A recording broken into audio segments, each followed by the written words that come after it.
Hey everyone, welcome back. In today's video, I'll show you how to reset the handwriting style on your iPhone or iPad. So, if you have experimented with handwriting and now want a fresh start, this is a quick and easy way to reset to the default settings. That's it, let's get started. So first up, you have to launch the settings app on your iPhone or iPad.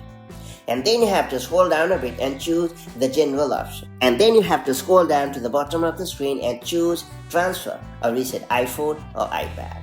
And then you have to choose the reset option at the bottom. And then you have to choose reset handwriting style in the menu. This will remove any custom handwriting changes you have made and return to the original settings. Now a prompt will appear asking if you are sure you want to reset. You have to confirm by tapping reset handwriting style once more, and that's it. You have successfully reset the handwriting style on your iPhone or iPad. Thanks for watching. If you found this video helpful, please like, share and subscribe for more such handy iPhone and iPad tips and tricks. And I'll catch you up in the next one. Take care. Bye-bye.